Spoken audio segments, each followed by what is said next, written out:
The one commoner Princess Leonor can't love. The palace windows reflect Madrid in disciplined symmetry. Stone, flag, guard, silence. Inside those walls, nothing is accidental. Every movement calibrated, every appearance measured against centuries of survival. The Spanish crown does not drift with emotion. It advances through structure. Princess Leonor stands within that structure now, taller, steadier, shaped by military cadence and constitutional expectation. She is not being raised for visibility alone. She is being prepared for permanence. And permanence demands boundaries. The phrase sounds personal, romantic, even. It is not. It is constitutional. Spain is a parliamentary monarchy governed by law, tradition, and accumulated precedent. The heir to the throne does not merely inherit a title. She inherits a system designed to outlive affection, popularity, and personal preference. The crown does not forbid love, it defines its limits. At first glance, the idea feels outdated. Europe has modernized. Monarchies have adapted. Commoners have married into royal houses across the continent. Spain itself witnessed transformation when a journalist became queen. So what, precisely, could prevent a future queen from choosing freely? That is the wrong question. The correct one is this: what must remain untouched for the institution to endure? This is the living thread of continuity. Leonor's future marriage is not a private milestone. It is a state event with diplomatic weight. It signals alignment, stability, and foresight. It communicates to markets, to allies, to constitutional observers that the line of succession is secure and insulated from volatility.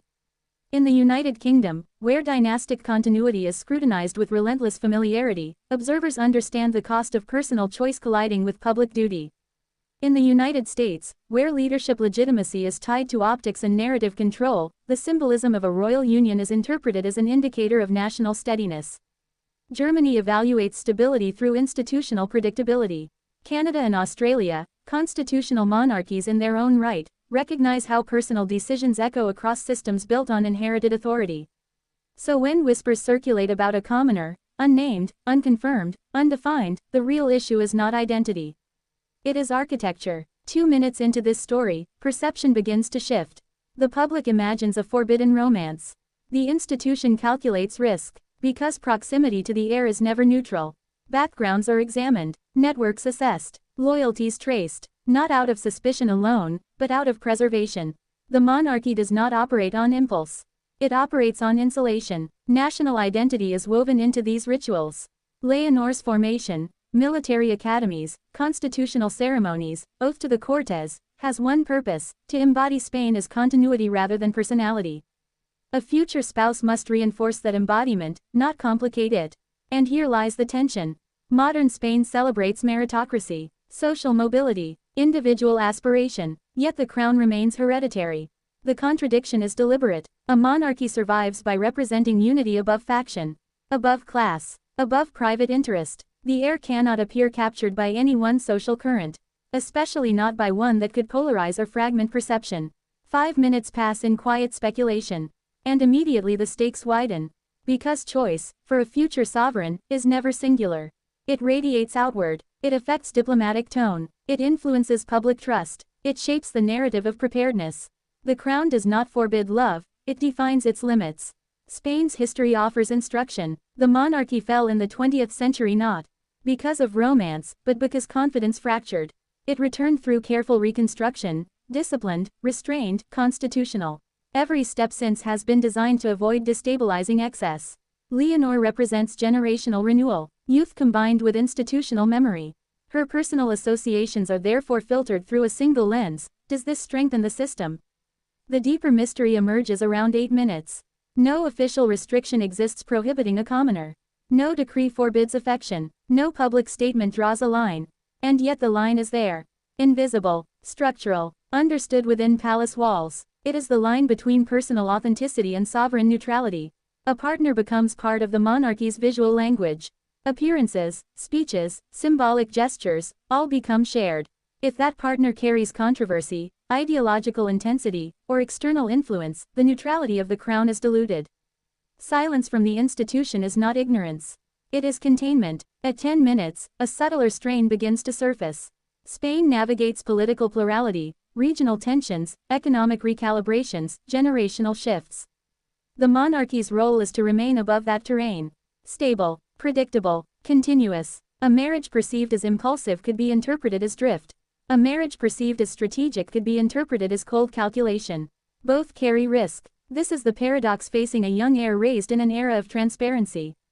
Her peers document affection openly. Her generation expects emotional agency. But monarchy is not a peer environment. It is a constitutional mechanism. Continuity is not abstract here, it is embodied in visible presence. Leonor's future wedding will not be framed as romance alone. It will be framed as reassurance. A reaffirmation that Spain's head of state remains anchored, disciplined, future-oriented. 14 minutes in, the point of no return approaches. What happens if personal conviction collides directly with institutional caution? History provides examples across Europe where love tested monarchy, some outcomes strengthened it, others strained it. The lesson learned repeatedly is this: survival favors adaptation, but only within defined parameters.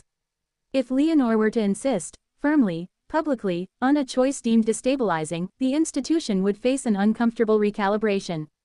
Would it bend, or would it harden? The crown does not forbid love, it defines its limits. Those limits are not cruelty. They are guardrails built from precedent, designed to protect not only the sovereign, but the state itself from turbulence disguised as sentiment.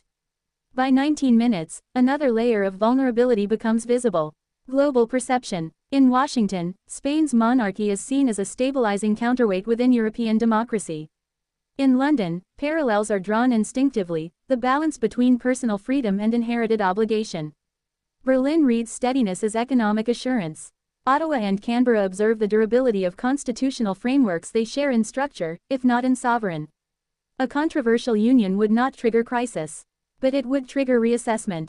And reassessment invites scrutiny. Scrutiny invites narrative. Narrative can erode mystique. Mystique sustains authority. Leonor's advisors understand this arithmetic. So does her father. The crown's modern era has been defined by restoration of credibility. That restoration required discipline, transparency, and strategic restraint.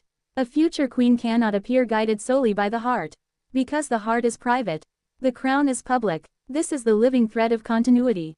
The commoner in question, whether real or symbolic, represents more than an individual. He represents the tension between contemporary equality and hereditary function. Spain's monarchy has modernized, yes. It has embraced accessibility and relatability. But it has never surrendered its core principle: the sovereign belongs to the nation, not to herself. That is the cost of permanence.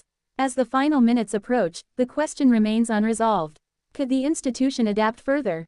Possibly. Monarchies endure by evolving incrementally. They redefine boundaries without announcing revolution. But evolution is deliberate, never reactive. Spoken again, the phrase no longer feels romantic. It feels architectural, a reminder that some doors remain closed not out of disdain, but out of design. And yet history is rarely static. Generational shifts test old frameworks. Public expectation transforms gradually. What feels impossible in one decade becomes inevitable in another. Leonor stands at that threshold. Young enough to reflect modern Spain. Bound enough to preserve ancient structure. If love enters that equation in a form deemed incompatible with institutional neutrality, the crown will not erupt. It will deliberate, quietly, carefully, because survival of the institution is the ultimate prize. The palace windows will continue reflecting Madrid in disciplined symmetry. Guards will maintain distance. Rituals will repeat. But inside, calculations will unfold. Not yet. Perhaps not ever. Or perhaps the definition of cannot will change, subtly, strategically, as monarchy redefines its limits once more. For now, the boundary stands. And Spain waits, aware that the future of its crown will be shaped not only by who she loves, but by what the institution decides love is permitted to become. The story has not concluded. It has only reached the edge of its next test.